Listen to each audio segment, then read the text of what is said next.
Dígame. Eh,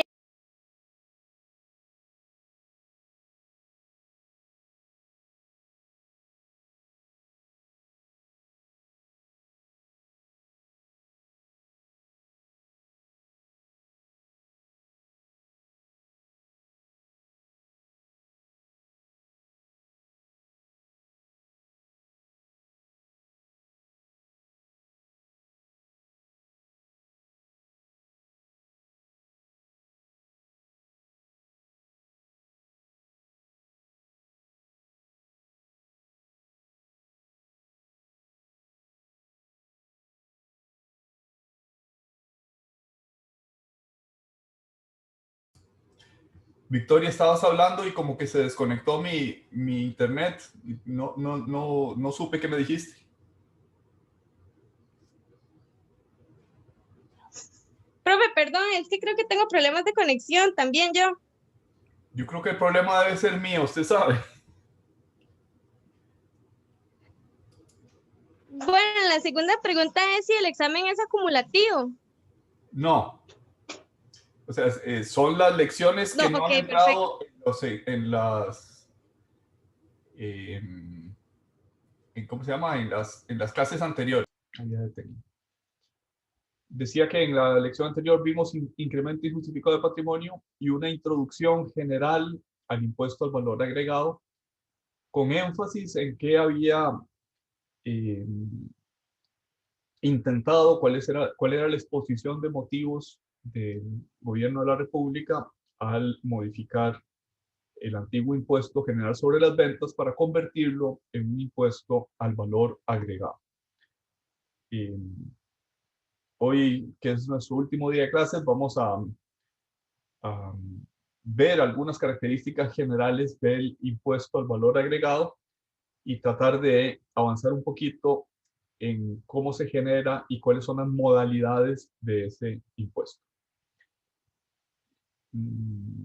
Las dos características más importantes que vimos en la lección anterior es el de neutralidad y el de que es un impuesto que grava el consumo y como tal se considera que es un impuesto indirecto, que grava indirectamente la capacidad económica que se manifiesta en el consumo. Esas son las dos características más importantes. Es indirecto, grava el consumo, una, y en segundo lugar es neutro. ¿Cómo es neutro?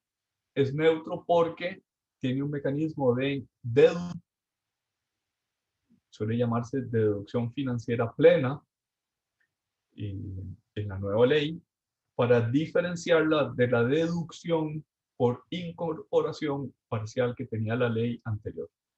La ley anterior era, aunque se llamaba Impuesto General sobre las Ventas, era un IVA, pero era un IVA imperfecto en el sentido de que la deducción, el sistema de créditos y débitos, solo se otorgaba cuando hubiera incorporación en el producto de los insumos. Y hay cosas que no se incorporan, digamos, la energía eléctrica, los envases, los embalajes, el transporte, etc. La vieja ley tenía muchos problemas en esa incorporación. Y cuando se habla de incorporación financiera o de deducción por incorporación financiera, quiere decirse es, aunque no se incorpore química o materialmente en el producto que se vende, se permite la deducción si es un costo para la entrega del bien, prestación del servicio. La otra característica eh, que tiene nuestra nueva ley y que se resalta al pasar de la ley vieja de impuesto general sobre las ventas a la nueva ley de impuesto al valor agregado, es que la vieja ley grababa algunos servicios, una lista taxativa de servicios. Grababa todas las mercancías y algunos bienes y servicios. La nueva ley graba la totalidad o la generalidad de las ventas de bienes y la generalidad o totalidad de la prestación de servicios. Todos los bienes y servicios, excepto aquellos que estén expresamente excluidos o exonerados.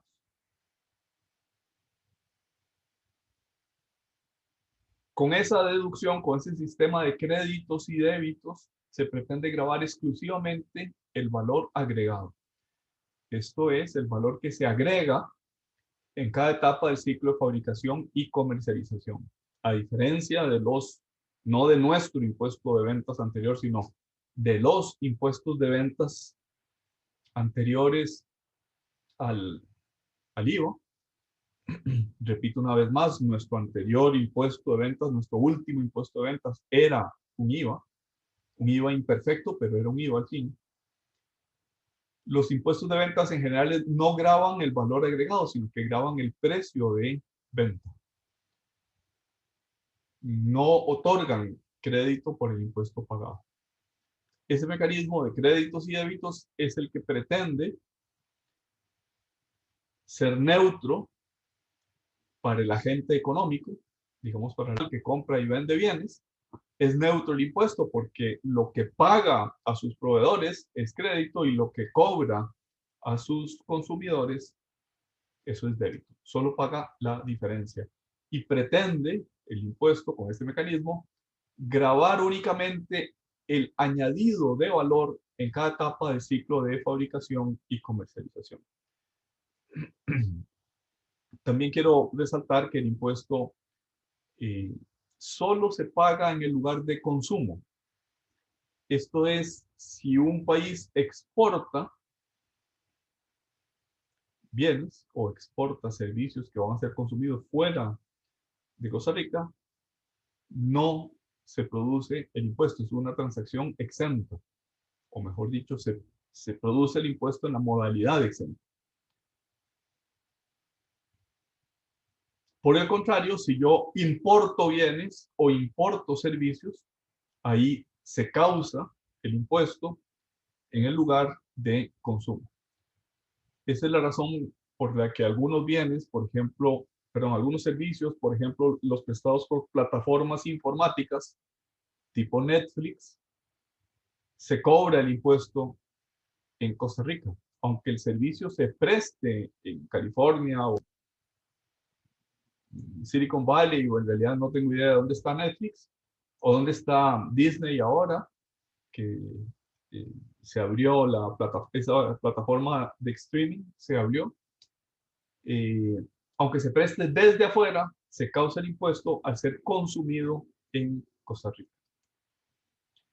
Decíamos que el sistema de créditos y débitos le permite a cada intermediario tener crédito por lo que le pagó a su antecesor en la cadena de fabricación y comercialización.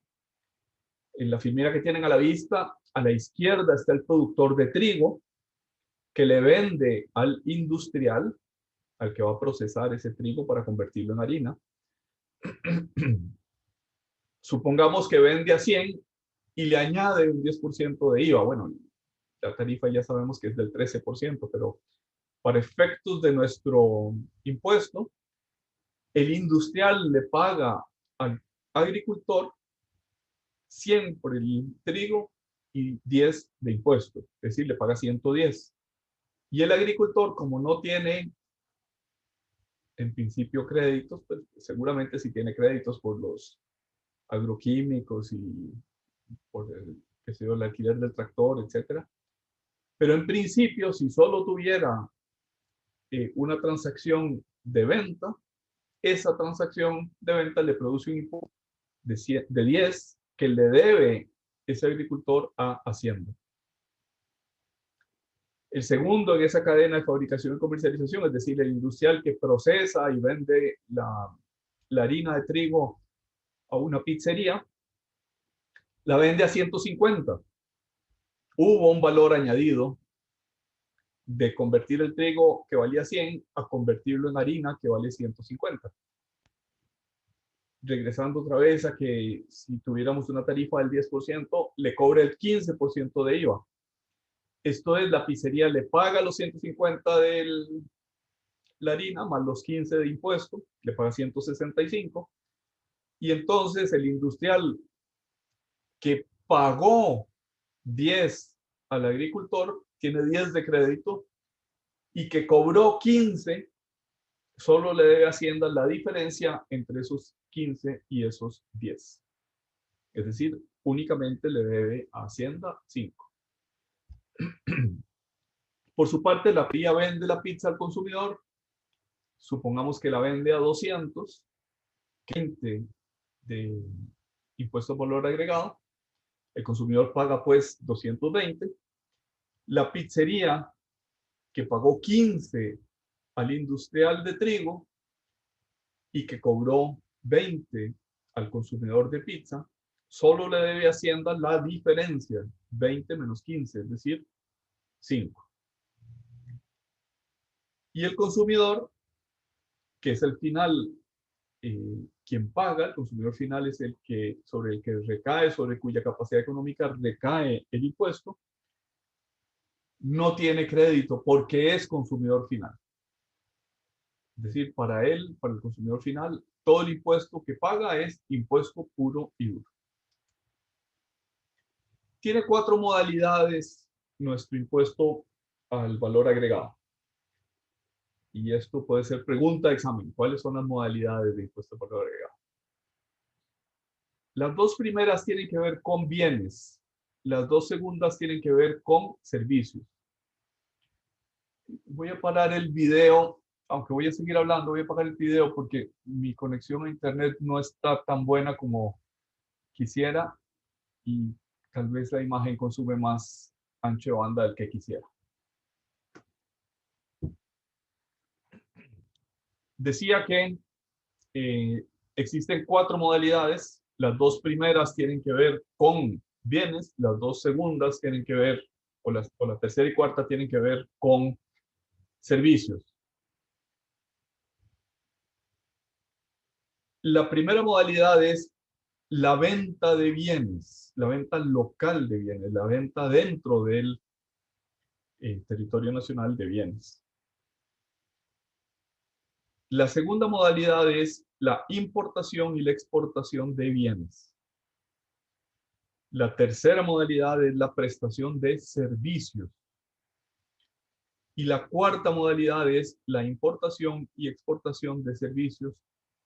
Y en este último caso, importación y exportación de servicios, estas palabras importar y exportar no deben tomarse en forma literal, sino que deben tomarse en forma metafórica, porque sabemos que importar y exportar significa pasar a través de una aduana, y en el caso de los servicios son inmateriales, no pasan por una aduana. Vienen por internet o se presta una asesoría, pero en realidad, digamos, una asesoría que se materializa en un informe, pues el informe es el soporte material del informe, el papel o el correo electrónico de ese informe, es lo de menos. En realidad lo que se cobra es por lo que dice, por lo que sugiere, por lo que asesora ese servicio de asesoría.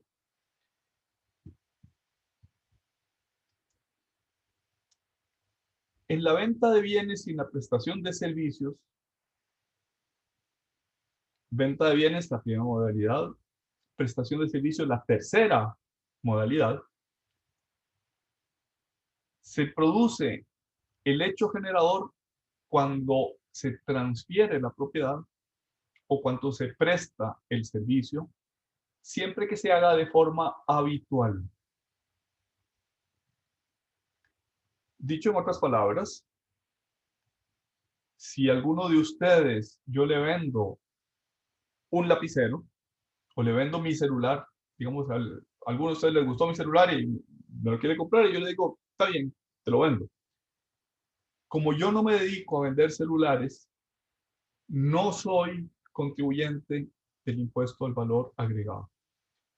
El que vende bienes o el que presta servicios debe, para incurrir en el hecho generador, debe hacerlo con habitualidad que se define en la ley como la actividad a la que se dedica una persona o empresa con ánimo mercantil de forma pública, continua o frecuente. Esto es claramente, o sea, sin discusión,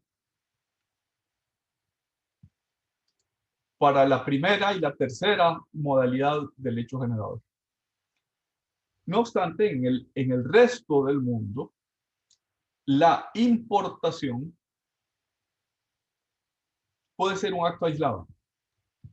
La importación de bienes o la importación de servicios causa el hecho generador en el resto del mundo, aunque sea por una única vez. Si ustedes se han mandado a traer algo por Amazon, verán que cuando viene a Costa Rica, les cobran el impuesto al valor agregado en la aduana. Por tanto, ese requisito de habitualidad solo aplica o solo debería aplicar para la venta de bienes, primera modalidad, y para la prestación de servicios, tercera modalidad de las que vimos en nuestra filmina anterior.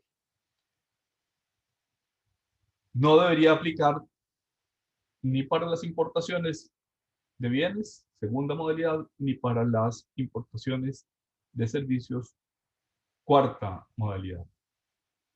Para ellos no debería haber, con el resto del mundo no hay, e incluso en Costa Rica, a pesar de lo que dice el artículo cuarto, eso no se aplica, no hay habitualidad, se graban hechos aislados.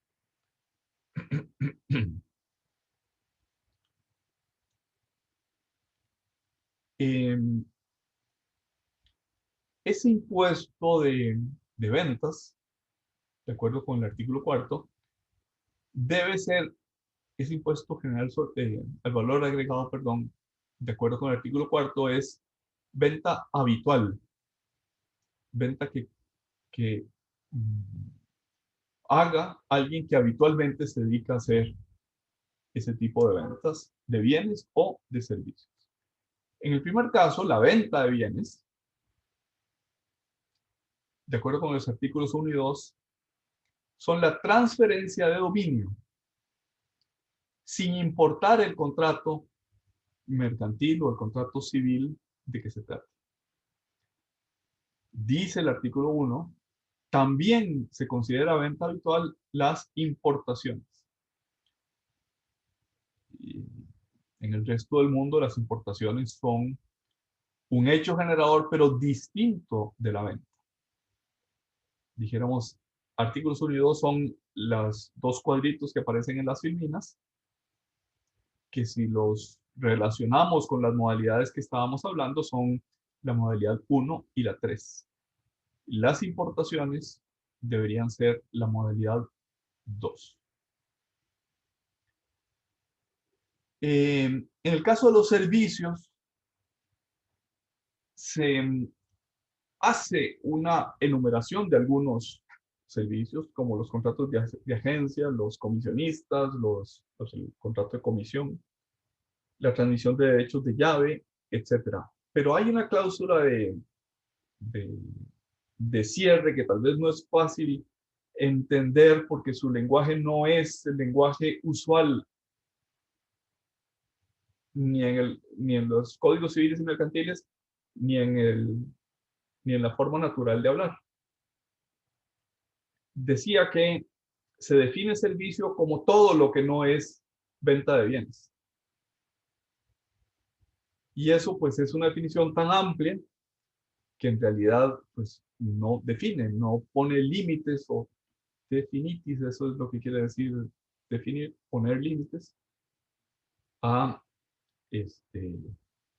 al hecho generador. Quisiera llamar la atención de que en ambos casos, si se trata de bienes o si se trata de servicios, también está grabado el autoconsumo. Es decir, si el contribuyente, en lugar de tener una transacción con un tercero, consume para sí mismo o consume para su personal, para sus empleados, entonces eso también está grabado. Si McDonald's le permite a sus empleados consumir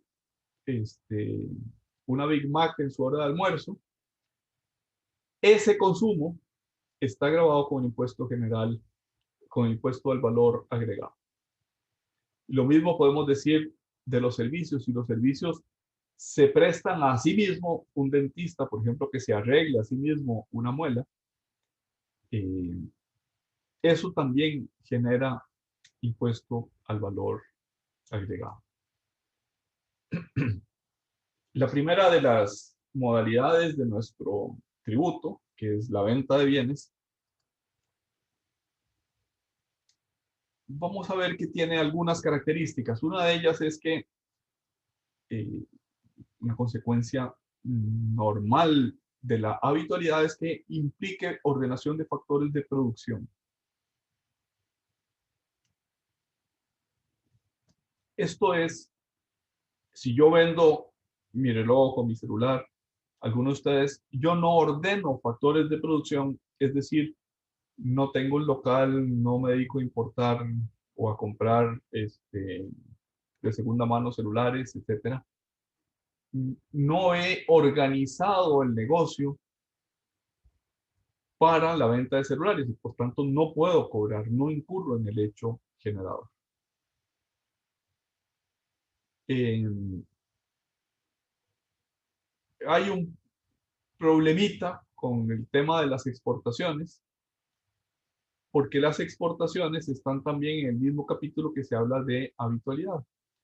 Y en teoría, una exportación aislada debería producir o generar el impuesto al valor agregado, si bien se trataría de una operación exenta por definición. El problema que señala la Filmina es que esa exención parece estar vinculada a la habitualidad y en el resto del mundo ello no es así. Y por la misma razón, el mismo problema para las importaciones por parte de personas físicas o jurídicas.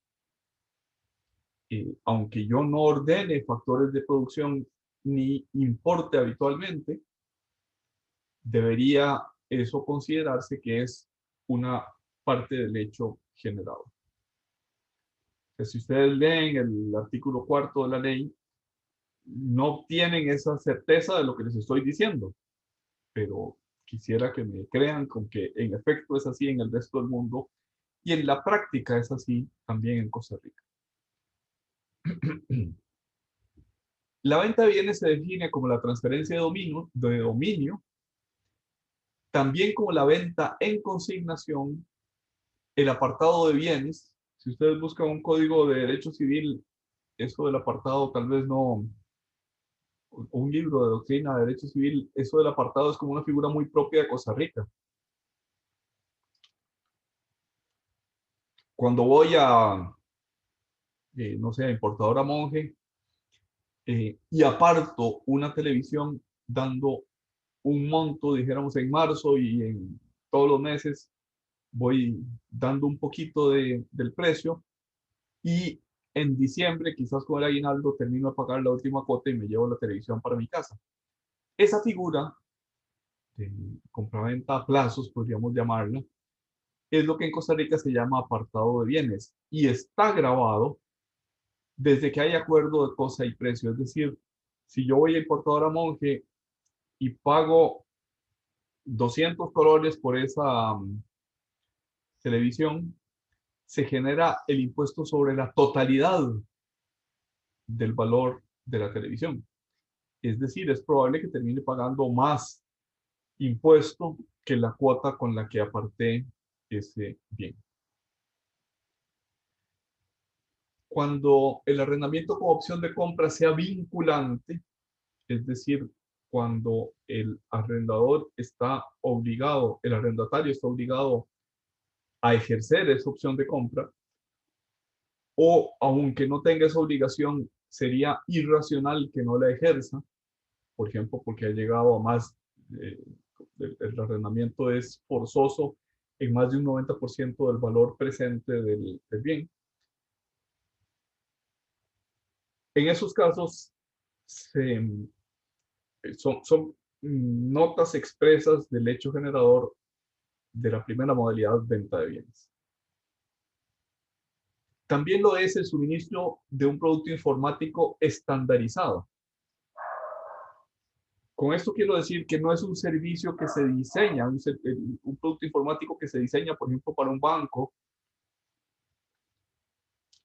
que se diseña ad hoc para ese banco, sino que es un producto, por ejemplo, pues no sé, el paquete de Office o el paquete este, de apps que son el mismo producto informático para todos los adquirentes, independientemente de si tiene un soporte físico o si eh, ese soporte es puramente a través de Internet. También es importante señalar que si eh, esa transferencia de dominio no depende de la vía jurídica escogida, no depende de si estoy usando el contrato de compra-venta o el contrato de donación o el contrato eh, que fuera. Siempre que haya transferencia de dominio, se incurre en el hecho generador.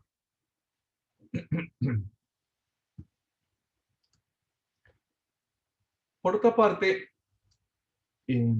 la vieja ley de impuesto general sobre las ventas hablaba de mercancías, es decir, bienes dispuestos para la venta. La nueva ley habla de un concepto más amplio, de un concepto que es bien.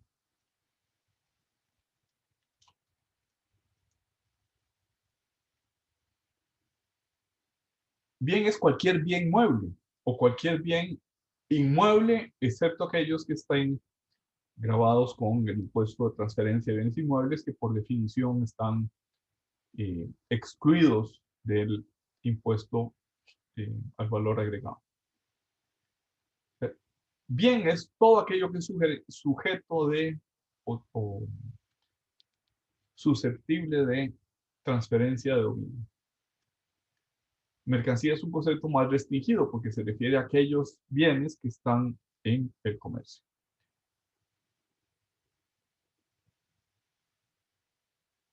Hay bienes tangibles y hay bienes intangibles.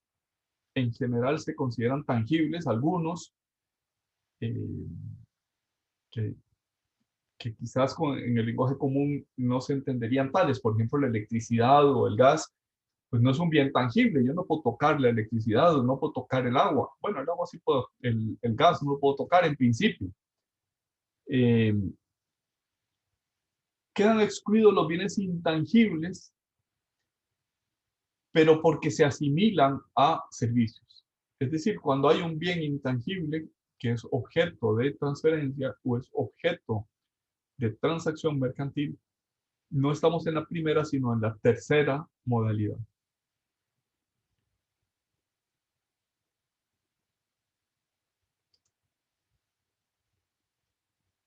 Es decir, en el concepto de bienes están los bienes generales, están los bienes de capital, están los bienes usados y están los bienes tangibles.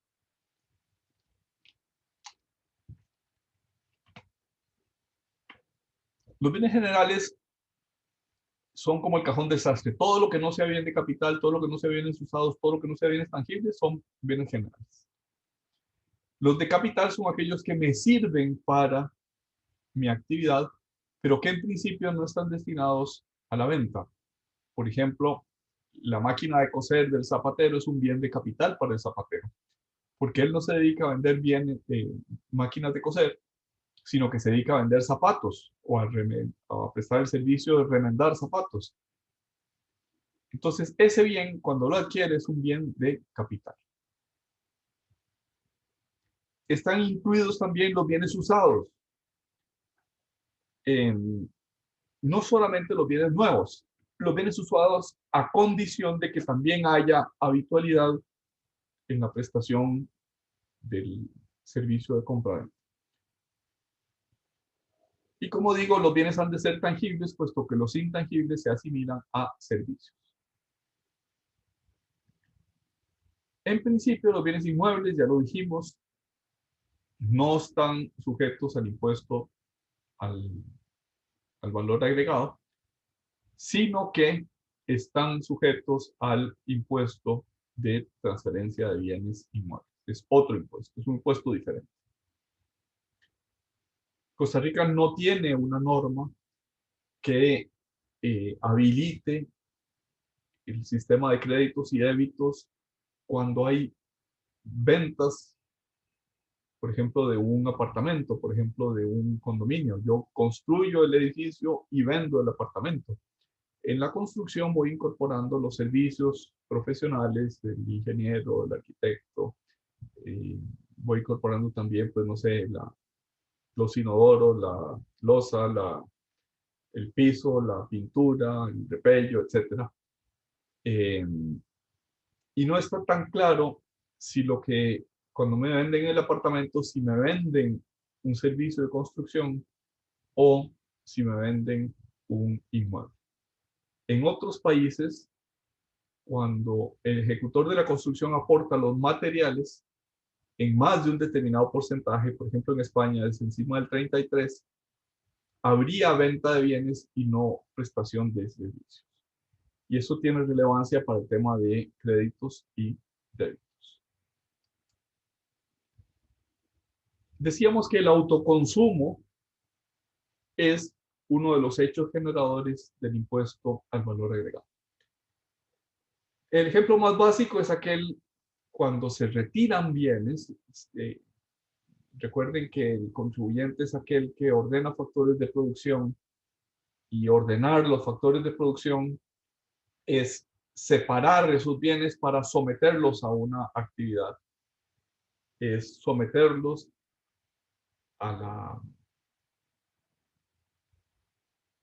flujo de fabricación y comercialización.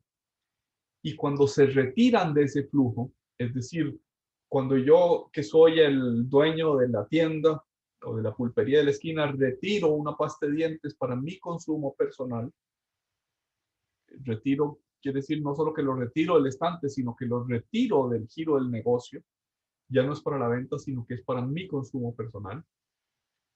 O bien cuando se hace una transferencia sin contraprestación, eh, no sé, le doy la pasta de dientes a una persona que pasa necesitada enfrente de mi pulpería. Eso es una de las modalidades de entrega de bienes, una de las posibilidades de la primera modalidad del impuesto eh, al valor agregado. ¿Cuándo sucede? Cuando transfiero algo del patrimonio empresarial o profesional, lo saco de ese patrimonio y lo transfiero al patrimonio personal o al consumo particular. Y se entiende por consumo particular también a los socios, a los asociados, a los empleados, a los miembros o partícipes de las entidades que lo realizan. Es decir, que en este concepto están incluidas las transferencias sin contraprestación. Y podríamos decir, eh, se causa el impuesto cuando se entregan muestras gratuitas. Habrán ido ustedes al supermercado y hay una persona ahí que está vendiendo, bueno, que está frente a la góndola donde hay un determinado producto y ofrece una regalía, una pequeña unidad de ese producto. Bueno, pues esa pequeña unidad de ese producto se considera autoconsumo, aquellas que se hacen sin contraprestación. La segunda modalidad, recuerden, la primera es venta de bienes, venta local y habitual de bienes. La segunda modalidad del impuesto es la importación de bienes. Para esta segunda modalidad no se requiere la habitualidad, es decir, un hecho aislado es hecho generador. Y se entiende por importación de bienes la entrada al territorio costarricense de un bien que está ubicado en el exterior. Obviamente, eso se entiende por entradas al territorio aduanero primario, puesto que hay territorios aduaneros secundarios que no implican entrada definitiva al territorio costarricense. Por ejemplo, los regímenes estos de perfeccionamiento activo entran a un territorio aduanero especial que no es una entrada definitiva al territorio costarricense. Por ejemplo, eh, se ingresa al territorio costarricense un furgón, ese furgón se le prestan servicios, se le arregla el sistema de refrigeración, se pinta, se endereza, etcétera, y después vuelve a salir. O sea, vienen bienes y servicios con ese furgón, bueno, servicios no, perdón, solo bienes en ese furgón. El furgón ingresa a Costa Rica para que haya eh, tratamiento del furgón, tratamiento, reparaciones, y vuelve a salir en la siguiente exportación. Como eso no es una entrada definitiva, sino que es una entrada temporal para perfeccionamiento activo, en este caso no se produce el impuesto. Solo se produce cuando hay entrada definitiva al territorio aduanero de bienes de Costa Rica. Esa importación, el hecho generador se produce con la aceptación de la póliza aduanera. Una vez que se acepta la póliza, en ese momento se produce y se produce instantáneamente. Ok. ¿Cuándo se devenga el IVA?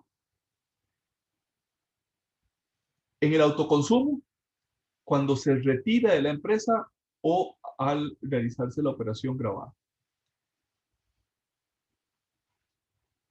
Esto es no cuando yo consuma la pasta de dientes, sino cuando la retire de su destino para la venta a terceros. En el arrendamiento de bienes con opción de compra vinculante, subrayemos vinculante, quiere decir que o bien la opción de compra no es una opción, sino que es una obligación, o bien es racional,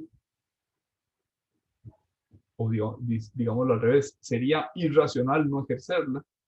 Por ejemplo, pues porque me arrendaron mi computadora y yo con los pagos de los 2 años del arrendamiento pagué más del 90% del valor de la computadora. Si la computadora está buena, cuando se acaben esos 2 años, sería irracional que yo no ejerza la opción de compra, puesto que ya pagué más del 90% del, de esa computadora. En ese supuesto, si la opción de compra es vinculante, en el primer momento, es decir, cuando se pone a disposición el bien. Si la opción no es vinculante, no se causa el impuesto, sino cuando se ejerza la opción de compra. Lo mismo podemos decir en las ventas en consignación con la entrega del bien y en el apartado de bienes cuando queda apartado.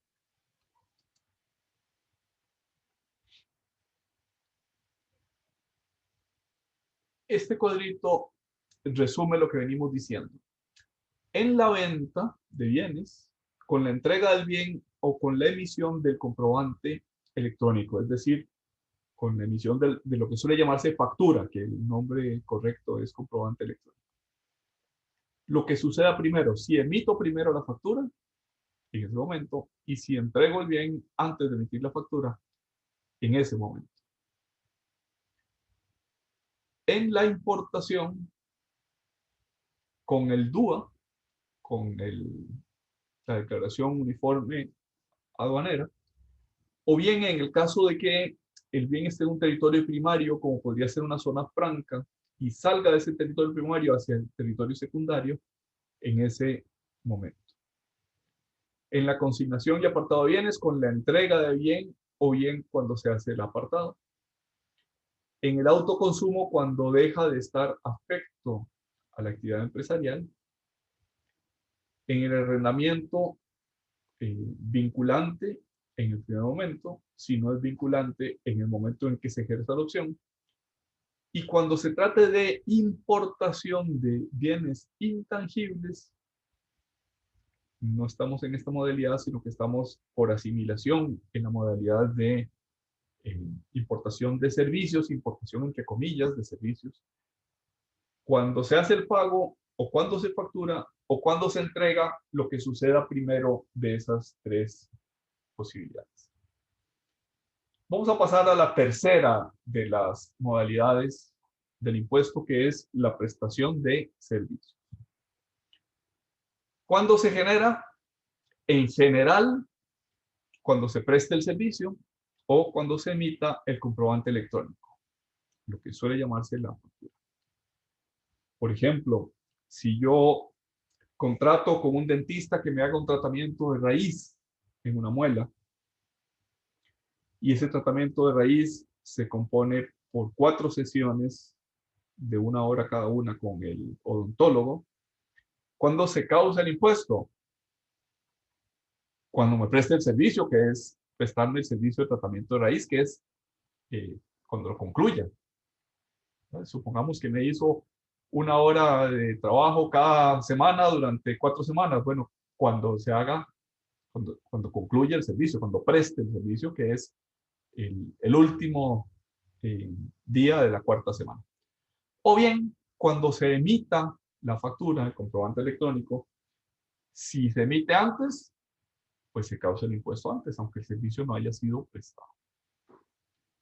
En el caso de servicios prestados al Estado, se causa el impuesto cuando el Estado paga, cuando se percibe el pago.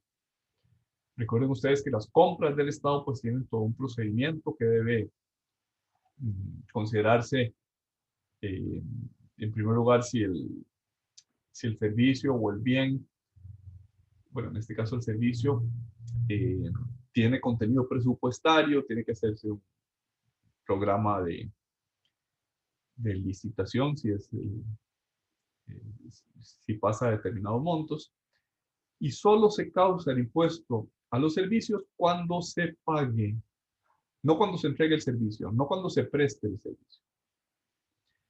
Si se reciben anticipos, de nuevo el caso del odontólogo, al concluirse cada etapa, o sea, si el odontólogo en lugar de cobrarme por todo el servicio, me cobra por tractos, cada tracto es generador del impuesto.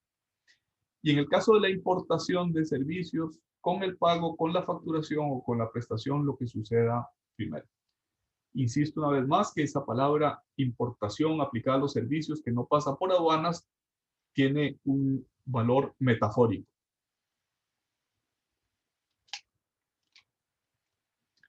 Esta no la vamos a saltar, no la vamos a saltar, no la vamos a saltar.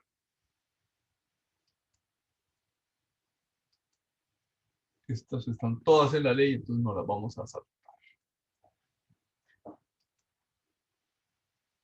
Para hacer una parada en el tema de autoconsumo de servicios. Antes hablamos de autoconsumo de bienes.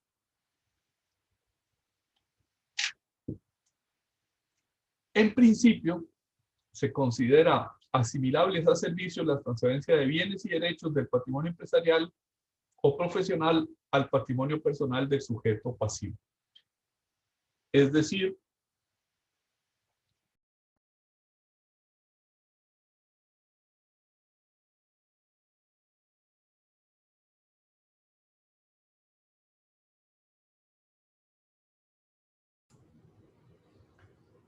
¿se dejó de ver la pantalla? ¿Ahora sí? Ahora sí. Les decía que, gracias, les decía que los bienes pueden someterse al tráfico, perdón, a la ordenación de factores de producción de manera parcial. Yo puedo tener bienes que son integrantes de mi patrimonio que los utilizo parcialmente en la empresa. Por ejemplo, yo puedo tener una impresora que es mía personal, que la utilizo porque me gusta la fotografía y es una impresora para imprimir las fotos, que la utilizo también para la prestación de servicios. Por ejemplo, uso la misma impresora para, no sé, imprimir en el protocolo las escrituras notariales de mi actividad profesional. Se puede haber uso parcial o aplicación parcial de bienes particulares. Pues bien, aunque sea un poco difícil de fiscalizar, pues en principio el uso de esa impresora que está sometida a la ordenación de factores, cuando yo la utilizo para mi uso particular, por ejemplo, cuando yo utilizo esa impresora para imprimir una fotografía porque me gusta, porque no voy a vender esa fotografía, se causa el autoconsumo de servicios y debería causarse el impuesto. También se causa en el autoconsumo la prestación de servicios a título gratuito. Por ejemplo, un hotel que le da noches de cortesía a sus colaboradores o a terceros. Tenemos un hotel en Monteverde que le da una noche de cortesía pues a un guía turístico que le lleva grupos y le cobra el grupo, pero al guía turístico no le cobra. Bueno, pues eso es un autoconsumo y eso es un hecho generador del impuesto al valor agregado. El artículo 8, 9 tienen una serie de exenciones. No las vamos a ver porque son, pues, son muchas, son no sé cuántas, pero son algo así como 40 exenciones. Nada más saber que existen y que algunas exenciones dan derecho a crédito y que la mayoría de esas exenciones no dan derecho a crédito.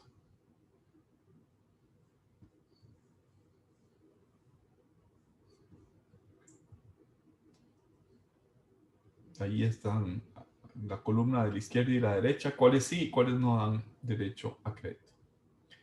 El artículo 9, si bien tiene el título de no sujeciones, o sea, no están sujetos al impuesto al valor agregado, en el fondo se trata de verdaderas exenciones, o en algunos de esos casos son verdaderas exenciones.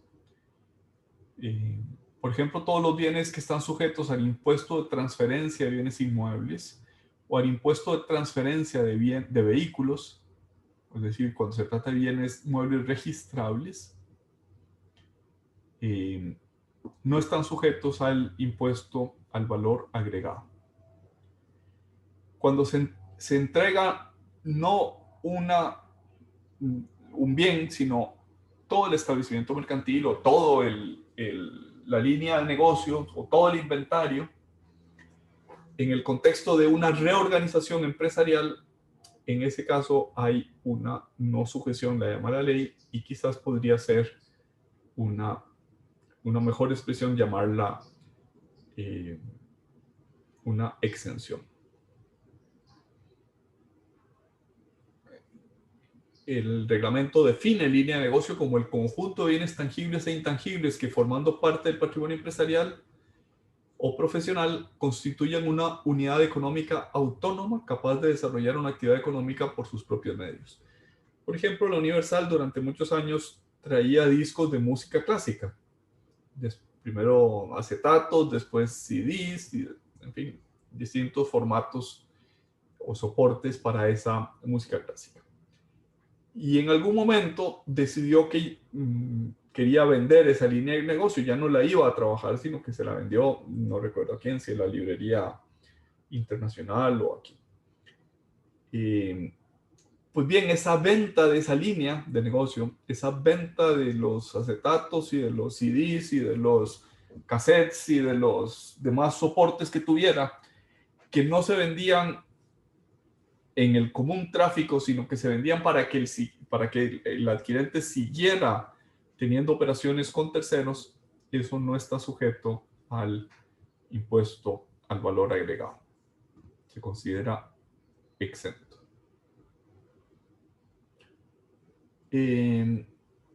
Están exentas, la ley le llama no sujeciones, las muestras, servicios de demostración y objetos publicitarios. Las muestras gratuitas que se entregan por ejemplo, las muestras médicas o los objetos que se entrega a uno con objeto de publicidad, con finalidad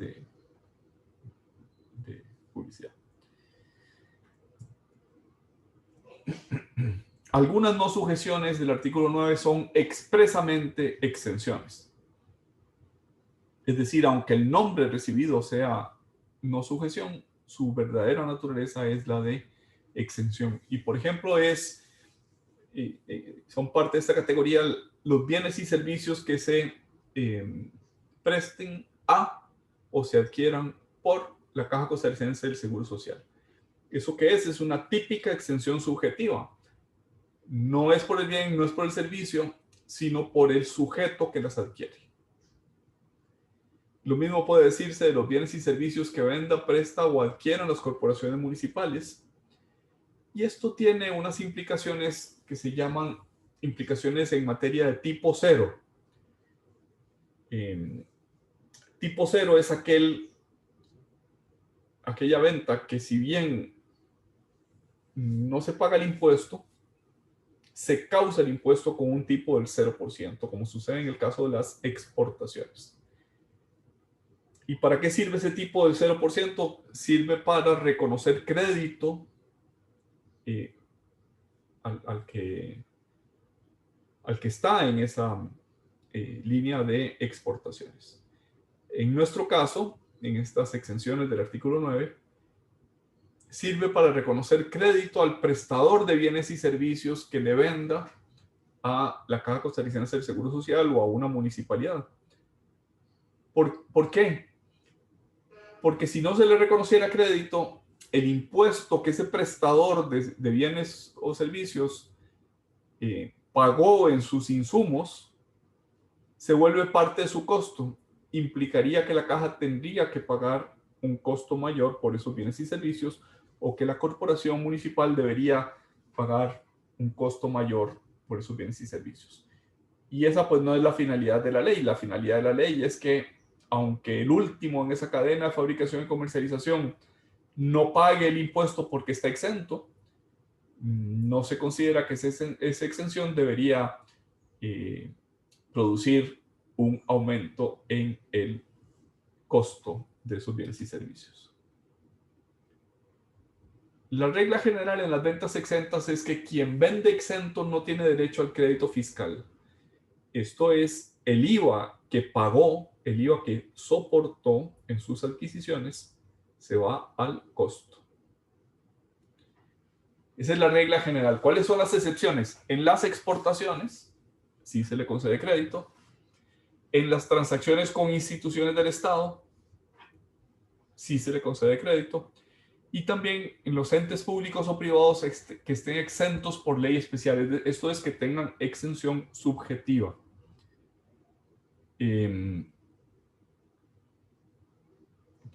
especial es la ley que no es la ley del IVA.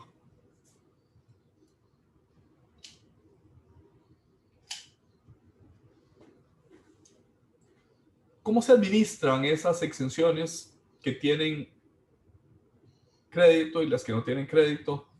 Se administran a través de un sistema que maneja la Dirección General de Hacienda, que se llama Exonet. Es un sistema informático. Ese sistema informático, dijéramos, tiene como puerta de entrada el comprobante electrónico, la facturación electrónica. En la factura electrónica se tiene que hacer uso de un código que diga qué clase de bien es. O sea, si esto es un bien, por ejemplo, si esto es un lápiz, tiene un código. Si es un lápiz que le vendo al Ministerio de Educación, tiene otro código. Si es una prótesis, tiene en unos casos exención, en otros casos tiene una tarifa reducida, etc. Entonces, el sistema que maneja todo eso, tarifas reducidas, tarifas plenas, exenciones, con y sin derecho de crédito, se llama Exonet. Y hay que proceder a poner el código correcto para tener derecho a la exención.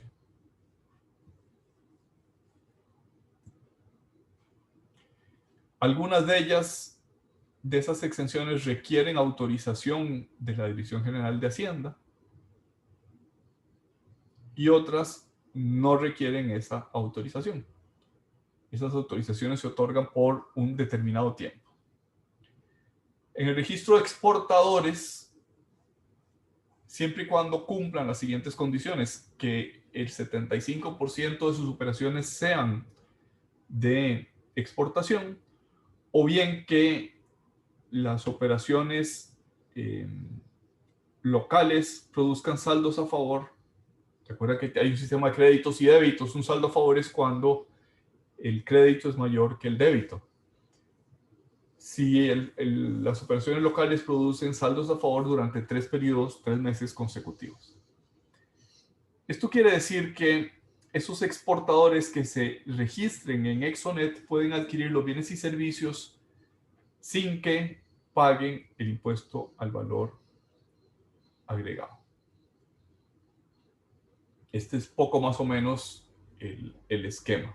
El exportador es el que está en medio de la filmina que tienen a la vista, tiene derecho a cobrar exento, para eso tiene que tener autorización de Exonet, tiene que acreditar que sus ventas son al exterior, tiene que registrarse como exportador.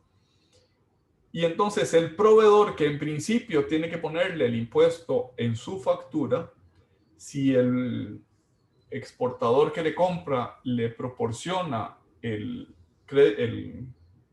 código adecuado, su factura electrónica reconoce que se trata de una venta exenta y por tanto no le carga en la factura el impuesto al valor agregado. Bien, vamos a saltarnos esto, vamos a pasar a canasta básica, que es básicamente lo mismo. La canasta básica tiene una tarifa reducida del 1%. Esto es, el proveedor en principio debería vender al 13%, pero algunos bienes de una canasta básica definida por el Ministerio de Economía, Industria y Comercio, el Ministerio de Hacienda y el Ministerio de Salud, que definen esa canasta básica, los bienes que están en ella tributan a una tarifa reducida del 1%. Por tanto, el proveedor, el que le provee al productor o comercializador de bienes de canasta básica, solo le puede cobrar el 1%. Por ejemplo, el proveedor de electricidad, que en principio le cobra el 13% al productor de un bien de canasta básica, si el productor le da el código correcto, la factura inmediatamente reconoce que eso debería casarse con la tarifa del 1%. Si ese productor de canasta básica no está registrado ante la administración tributaria, pues pasa al régimen general pagando el 13%. Lo mismo para el productor agropecuario, que en unos casos tiene tarifa del 1% y en otros del 13%. Exactamente igual. Vamos a dejarlo, a saltarnos esto. Y con esta filmina vamos a terminar por el día de hoy. Para hacer uso de las exoneraciones de Exonet, o mejor dicho, para hacer uso de Exonet como herramienta informática para hacer uso de las exenciones, hay que estar al día con las obligaciones tributarias formales y materiales. No puedo tener deudas pendientes con el Ministerio de Hacienda. Y tampoco puedo tener deudas pendientes con la Caja Costarricense del Seguro Social. Solamente si estoy al día, entonces puedo hacer uso de esa herramienta informática. Y la consecuencia de no poder hacer uso de esa herramienta informática es que me convierto en, dijéramos, en uno más del montón. Quiero decir, ya no tengo o tarifa del 1, o tarifa disminuida, o tarifa exenta, o tarifa cero, sino que tengo la tarifa del 13% en todos los casos. Y vamos a dejarlo ahí por el día de hoy. Prima abreviatur, última dispensatur, decía mi viejo profesor de